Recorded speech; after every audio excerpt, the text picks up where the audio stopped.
सुबह दोगे?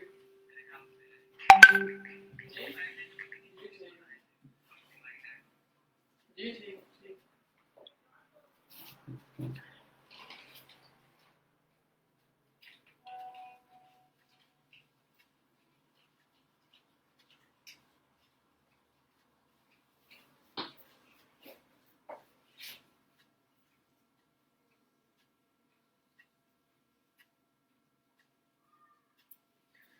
अस्सलाम वालेकुम।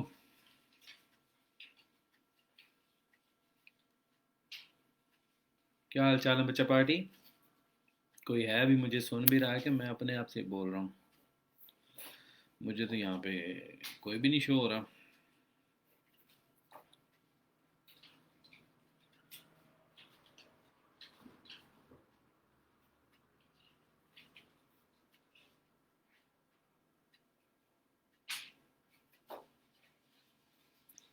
कैसे हैं आप सब लोग? ठीक ठाक हैं?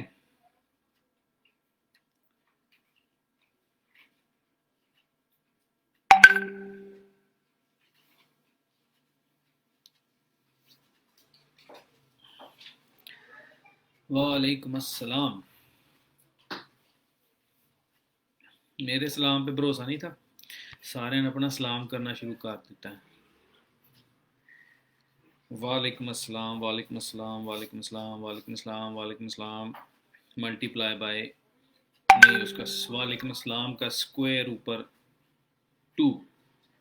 मुझे इसी तरह का मैथमेटिक्स आता है।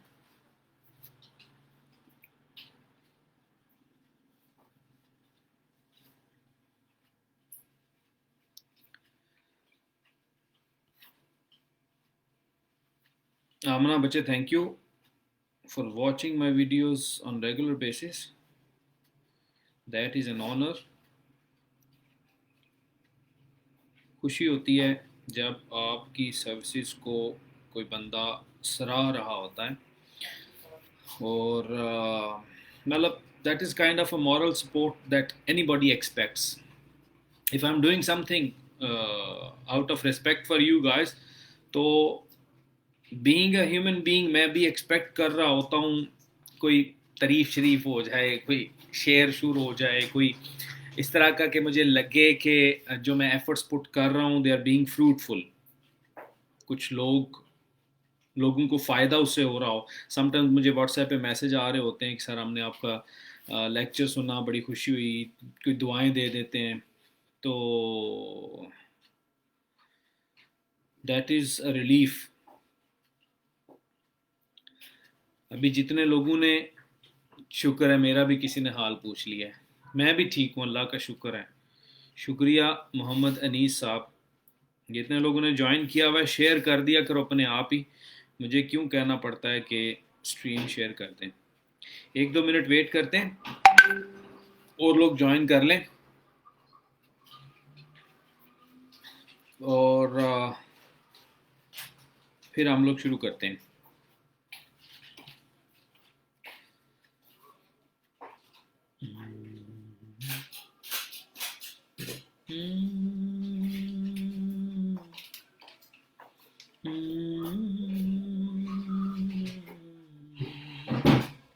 यह सामना, मैंने वो आपकी पोस्ट देखी हुई है। That is a very good effort. दूसरों को के लिए भी वो हेल्प हो जाती है,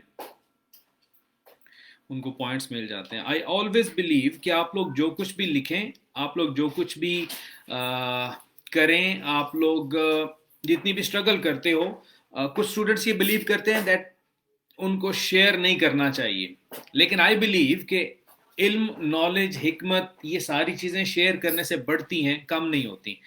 कोई बंदा आपका इंफॉर्मेशन, आपका नॉलेज, आपका एक्सप्रेशन, आपका कुछ भी चोरी नहीं कर सकता। अगर आप शेयर करेंगे ना, तो तुसी मरण नहीं लगे कम अज कम। लिहाजा दूसरे लोगों के साथ शेयर किया करें।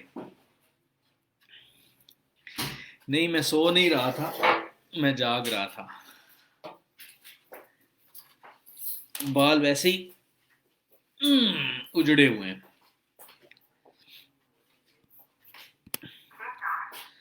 अच्छा जी, पहले लेक्चर हमने लिया था, उसमें हमने डिस्कस किया था पाकिस्तान की पॉलिटिकल सिस्टम में क्या प्रॉब्लम्स हैं। आज हम लोग डिस्कस करेंगे what else economy of Pakistan. Pakistan के इकोनॉमिक सिस्टम में कौन से इश्यूज हैं जो कि इसको खराबी की तरफ लेके जाते हैं या जो इसके लिए प्रॉब्लमेटिक हैं, आज हम ये पढ़ेंगे। अच्छा, इसके हवाले से एक इकोनॉमी से रिलेटेड जितने फैक्ट्स एंड फिगर्स हैं वो आपको मिलेंगे इकोनॉमिक सर्वे ऑफ पाकिस्तान। वो पाकिस्तान की फाइनेंस वाली जो वेबसाइट है ना, गवर्नमेंट ऑफ पाकिस्तान की, वहाँ से आप मतलब ऑनलाइन सर्च कर सकते हैं economic survey of Pakistan highlights.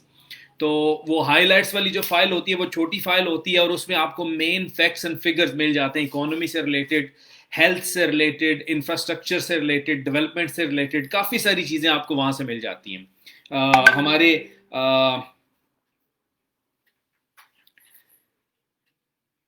जो होते हैं, क्या उसे कहते हैं,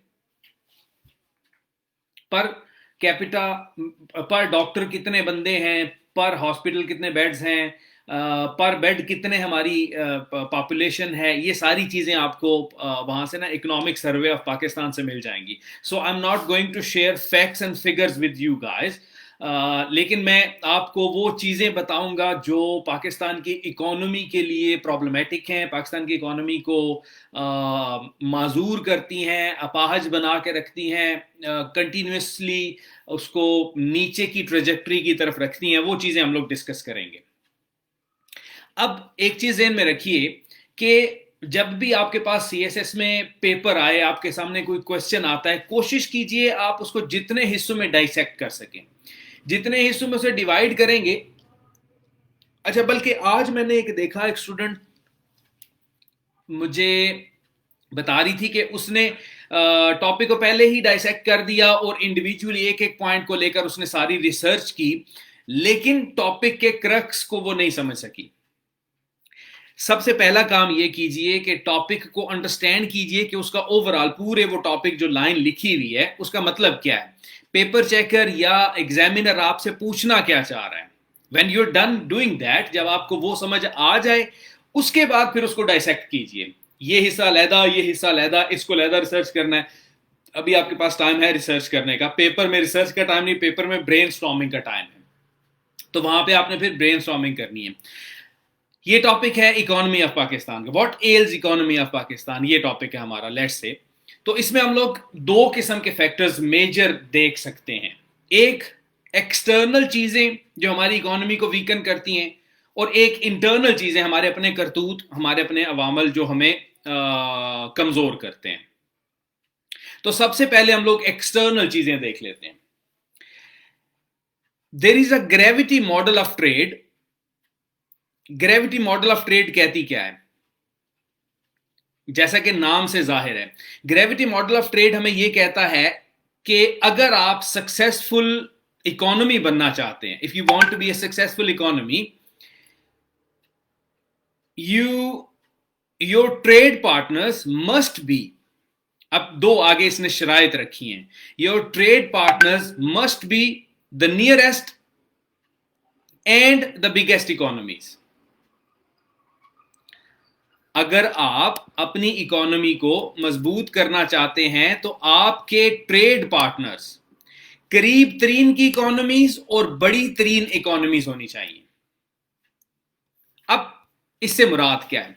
पाकिस्तान के मामले में मुराद इससे लेते हैं, पाकिस्तान में करीब तरीन इकोनॉमीज कौन सी हैं? इंडिया की है, चाइना की है, आसियान कंट्रीज हैं उनकी है, ये करीब तरीन की इकोनॉमीज हैं और यही बड़ी इकोनॉमीज भी हैं। तो असूली तौर पर according to gravity model of trade, हमारे ट्रेड पार्टनर्स जिनके साथ हमारी सबसे ज्यादा एक्सपोर्ट्स एंड इंपोर्ट्स का वो एक बैलेंस कायम होना चाहिए, they should be our regional trade partners, जो बड़ी और करीब तरीन इकोनॉमीज हैं। मजे की बात क्या है, पाकिस्तान की रीजन के अंदर बहुत लिमिटेड ट्रेड है, इंडिया के साथ ना होने के बराबर, अफगानिस्तान के साथ हाईली इम्बैलेंस्ड, ईरान के साथ रिस्ट्रिक्शंस की वजह से, पाबंदियों की वजह से ना होने के बराबर, हमारे बड़े ट्रेड पार्टनर्स यूरोपियन कंट्रीज हैं, अमेरिका है, जहां पे हम लोग एक्सपोर्ट्स ज्यादा कर रहे होते हैं, कोई फ्रूट भेज रहे हैं, गंदम भेज रहे हैं, कुछ इस तरह की चीजें भेज रहे हैं। रीजन में हमारी चाइना के साथ ज्यादा ज्यादा पार्टनरशिप है, लेकिन उसमें भी इम्बैलेंस बहुत ज्यादा है। हमारी इंपोर्ट्स बहुत ज्यादा है चाइना से, हम बहुत चीजें मंगवा रहे हैं। लेट्स से हम ये एग्जैक्ट में आपको फैक्ट्स एंड फिगर मुझे नहीं पता, हम लोग चाइना से लेट्स से 80% हमारी इंपोर्ट है, 20% हम चीजें भिजवा रहे हैं। वो भी ऐसी चीजें होंगी जो उनको और कहीं से मिल नहीं सकती, या सस्ती और कहीं से नहीं मिल सकती, या रीजनेबल कहीं और से नहीं मिल सकती, तो वो हम ऑब्वियसली फिर वो प्रोवाइड कर रहे हैं।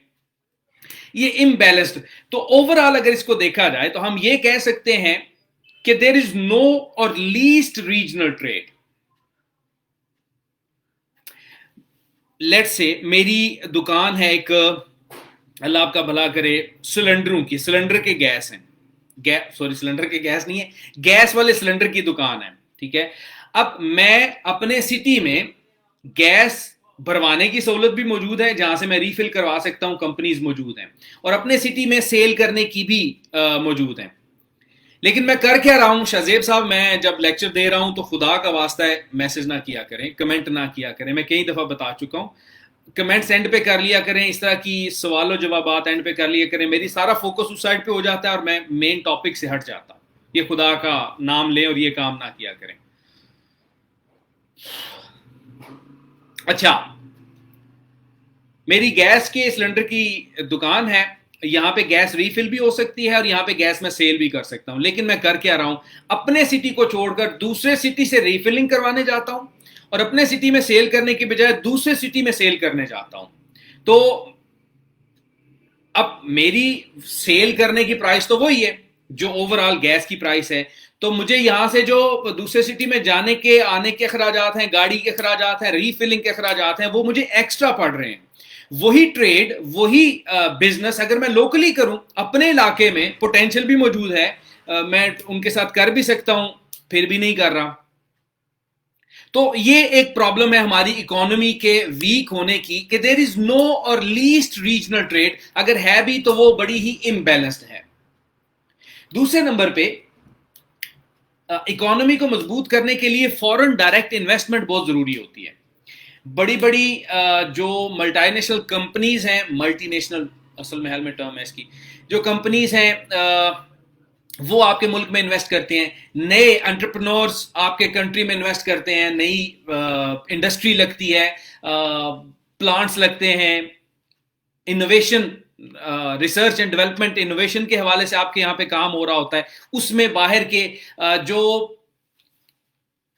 एक होती है किसी स्टेट की इन्वेस्टमेंट, उसको आप उस तरह एफडीआई में नहीं लेते, फॉरेन डायरेक्ट इन्वेस्टमेंट के तौर पर नहीं लेते, क्योंकि उसमें स्टेट इंटरेस्ट भी होते हैं, पॉलिटिक्स भी इन्वॉल्व होती है, एक दूसरे के साथ लेन देन भी इन्वॉल्व होता है। एक होता है जो इंडिविजुअल या कोई कंपनीज या कोई बंदे इन्वेस्ट कर रहे होते हैं, उसमें आपको ज्यादा फायदा होता है, आपकी स्टेट को ज्यादा फायदा होता है। लेकिन हमारे यहां पे प्रॉब्लम क्या है, हमारी फॉरेन डायरेक्ट इन्वेस्टमेंट पिछले कुछ अरसे से, पिछले 20 साल से स्पेसिफिकली अगर आप देखो, वॉर ऑन टेरर से लेकर ऑनवर्ड्स, हमारी फॉरेन डायरेक्ट इन्वेस्टमेंट डिक्लाइन करती रही है। उसमें डिफरेंट रीजंस हैं, एनर्जी क्राइसिस एक रीजन है, टेररिज्म एक रीजन है, हमारे टैक्स का जो कल्चर है वो स्मूथ ना होना एक रीजन है, हमारे जो बाहर से लोग आते हैं इन्वेस्ट करने के लिए, यहाँ पे जो गवर्नमेंटल प्रोसीजर्स हैं, दफ्तरों के चक्कर लगाने और इस तरह के वो सारे काम करने, वो काफ़ी कॉम्प्लिकेटेड हैं। उस वजह से फॉरेन डायरेक्ट इन्वेस्टमेंट डिक्लाइन कर गई। हमारे इवन वो लोग जो यहाँ के पाकिस्तानी नेशनल्स थे, जिन्होंने यहाँ पे इंडस्ट्री लगाई हुई थी, जिन्होंने यहाँ पे काम किया हुआ था, वो लोग भी यहां से अपनी इंडस्ट्री उठा के कोई इंडिया शिफ्ट हो गया, कोई नेपाल शिफ्ट हो गया, कोई बांग्लादेश शिफ्ट हो गया, कोई चाइना शिफ्ट हो गया। फॉरेन डायरेक्ट इन्वेस्टमेंट ना सिर्फ बल्कि लोकल इन्वेस्टमेंट भी हमारी यहां से आहिस्ता आहिस्ता गायब होनी शुरू होगी। अब पिछले कुछ अरसे से, अब ये जो हमें इस वक्त वक्ती तौर पर हम देख रहे हैं ना, हम वक्ती तौर पे जो थोड़ा देख रहे हैं कि एनहांस हो रही है हमारी फॉरेन डायरेक्ट इन्वेस्टमेंट या फॉरेन रेमिटेंसीज एनहांस हो रहे हैं, ये वक्ती हैं। इसकी बेस पर हम ट्रेजेक्ट्री नहीं बना सकते कि अगले 2 4 6 साल भी ऐसा ही चलता रहेगा। तो हम ये कह सकते हैं कि हमारी स्टैटिक एफडीआई है फॉरेन डायरेक्ट इन्वेस्टमेंट, मतलब ये हमारा वो एक मीडियम सा लेवल है, यहां से कभी ऊपर चली जाती है, कभी यहां से नीचे आ जाती है, कभी फिर ऊपर, कभी फिर नीचे। तो ओवरऑल ये एक स्टैटिक सी है, जिसकी वजह से हमारी इकोनॉमी वीक है। फिर हमारी नेबर्स के साथ लड़ाई। नेबर्स के साथ लड़ाई क्या है? ईरान के साथ आइडियोलॉजिकल फ्लॉज हैं। वो हम सिर्फ और सिर्फ इसलिए कि हम सऊदी अरब के दोस्त हैं, इसलिए हमने ईरान के साथ नहीं बना के रखी हुई। अफगानिस्तान के साथ हमने पाकिस्तान अफेयर्स के लेक्चर्स में एक लेक्चर लिया था, जिसमें हमने वो पोस्ट 9/11 जो पाकिस्तान की फॉरेन पॉलिसी थी और अफगानिस्तान के साथ जो रिलेशन थे, उसमें जो स्ट्रेन आता रहता था, वो हमने डिस्कस किया था। अफगानिस्तान के साथ वो इशू है। इंडिया के साथ हमारा वैसे ही वो ऑल वेदर एनिमोसिटी हमारी चल रही है। उसके बाद आप बात कर लें, हमारे इमीडिएट नेबर्स तो यही हैं, ठीक है। चाइना की बात कर लें, चाइना के साथ भी हमारा फायदे का रिलेशनशिप है, कोई बैलेंस्ड रिलेशनशिप नहीं है। अब होता क्या है, लेट्स से मेरे घर में वो कहते हैं ना जी कि अगर आपका वैर है, अगर आपकी लड़ाई है किसी के साथ, अगर आपकी किसी के साथ दुश्मनी है, तो वो दुश्मनी आपकी नस्लें खत्म कर देती है।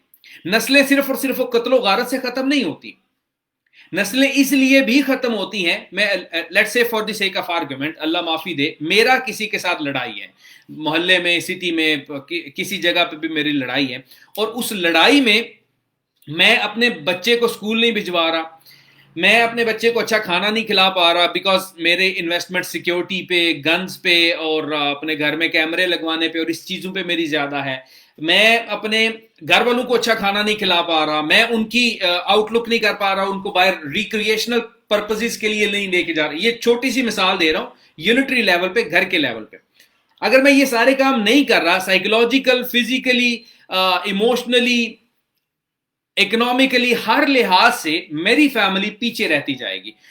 पीछे मसला क्या था? सिर्फ एक लड़ाई, सिर्फ एक मेरी जाती अना का मसला।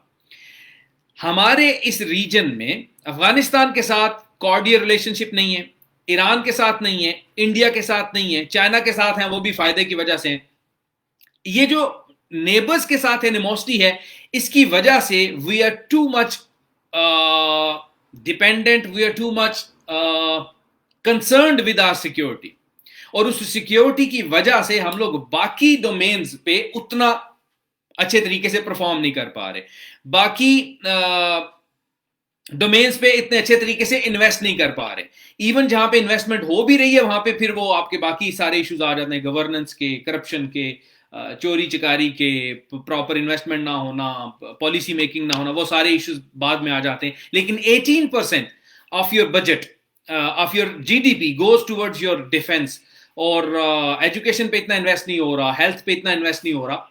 मैं ये नहीं कह रहा कि हमें डिफेंस पे बजट कम करना चाहिए, मैं ये कह रहा हूं कि हमें अपने रिसोर्सेज बढ़ाकर बाकी बजट्स को एट पार विद डिफेंस करना चाहिए। एजुकेशन पे भी उतना इन्वेस्ट करें, हम हेल्थ पे भी उतना इन्वेस्ट करें। डिफेंस आज के दौर में बहुत जरूरी है। अगर डिफेंस ना हो या ना होता तो शायद हम भी उसी तरह के हालात में होते, अफगानिस्तान और मिडिल ईस्टर्न कंट्रीज वाले हालात में। Anyways, that is entirely another topic. उसके बाद हमारे जितनी गवर्नमेंट्स रह चुकी हैं, जितना हमारे पास ट्रैक रिकॉर्ड मौजूद है, उस ट्रैक रिकॉर्ड के मुताबिक हम लोग हैवीली रिलाई करते हैं फॉरेन एड के ऊपर। लोकल पोटेंशियल होने के बावजूद, अब हमारे पास पोटेंशियल कौन कौन सा है? सबसे बड़ा और कारामद पोटेंशियल हमारे पास मैन पावर है। पाकिस्तान की 65% आबादी यंगस्टर्स के ऊपर बेस कर रही है, मेरे और आप जैसे लोग। 18 साल से 35 साल की एज के लोग 65% ऑफ आवर पॉपुलेशन। इतना बड़ा पोटेंशियल होना और उसको हम यूटिलाइज नहीं कर सकते। पाकिस्तान के पास ऑयल एंड गैस, पाकिस्तान के पास मिनरल डिपॉजिट्स, पाकिस्तान के पास मार्बल्स, पाकिस्तान के पास नमक, पाकिस्तान के पास नेचुरल रिसोर्सेज, पाकिस्तान के पास 4 सीजन्स, पाकिस्तान के पास ब्यूटीफुल सीनरीज, पाकिस्तान के पास टूरिज्म। इतना ज्यादा पोटेंशियल होने के बावजूद we rely on foreign aid. जहां कहीं पे फंसना है, IMF वाले को पैसे दे दियो जी, वर्ल्ड बैंक वाले को पैसे दे दियो, फलाने वाले को पैसे दे दियो, बस हाथ ऐसे फैला के ही रखा हुआ है। Why don't we exploit these things? It will take time. ऐसा नहीं होगा कि आज अगर इमरान खान कहता है कि मैंने टूरिज्म को डेवलप करना है तो अगले साल डेवलप हो जाएगा, नहीं, ऐसा नहीं होता। It will take a lot of time, लेकिन आप इन्वेस्ट तो कीजिए ना। अब छोटी सी इन्वेस्टमेंट टूरिज्म को डेवलप करने के लिए क्या है, दुनिया के व्लॉगर्स जिनको सोशल मीडिया पर millions of people daily basis पे देख रहे हैं, सिर्फ उन व्लॉगर्स को फ्री पैकेजेस दो, नॉर्दर्न एरियाज पे लेके जाओ, जस्ट घुमाने फिराने के लिए। पाकिस्तान की कल्चर दिखाओ, पाकिस्तान को विजिट करवाओ, वो फिर व्लॉग्स करेंगे, वहां पे वीडियोस पोस्ट करेंगे, वो वर्ल्ड वाइड फेमस होंगी, लोग टूरिज्म के लिए आएंगे। अब ये छोटा सा पॉइंट मेरे जेन में अगर आ सकता है तो पॉलिसी मेकर्स के जेन में नहीं आ सकता? ऑब्वियसली उनके जेन में है, लेकिन प्रायोरिटीज नहीं है। हम लोग रिलाय करते हैं इजी वे में। ये इसी तरह है, मेरे घर पे किलो सोना पड़ा हुआ हो, मेरी दुकान है करियाने की, मैं घर का सोना यूटिलाइज करने की बजाय अपने किसी दोस्त को बोलूं यार मुझे 5 लाख रुपए दो, मेरे किराने की दुकान में मैंने सामान लाना है तो मैं उसमें इन्वेस्ट कर लूं। भाई घर से सोना लो ना, अपने घर पे पड़ा हुआ उसको इन्वेस्ट करो, उससे सर्कुलेशन ऑफ मनी होगी, जितनी सर्कुलेशन ऑफ मनी होगी उतना रेवेन्यू जनरेट होगा, उतना तुम खुशहाल हो जाओगे। लेकिन नहीं करना, सोखा काम, पैसे पकड़ लो और इन्वेस्ट कर दो, सोना संभाल के रखो बस, और भावें जंग लग जाए पे पे। यहां तक आप लोगों को समझ आ गई?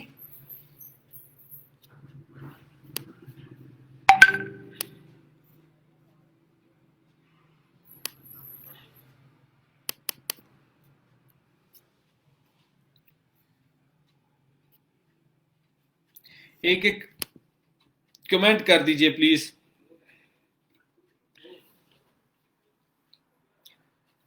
जुबैर ये पानी तो पिला देना।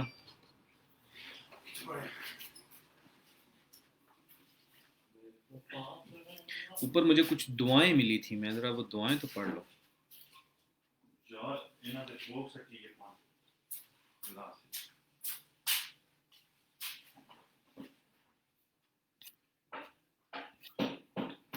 सिर्फ 3 लोगों को समझ आई है अभी तक, हैं आउट ऑफ 56 पीपल।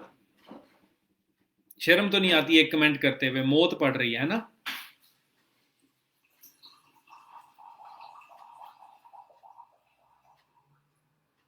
चलो, सोना महंगा है तो, लेकिन वो घर पड़ा पड़ा अंडे भी तो नहीं ना दे रहा। सोना यूटिलाइज करें तो फायदा ही होगा।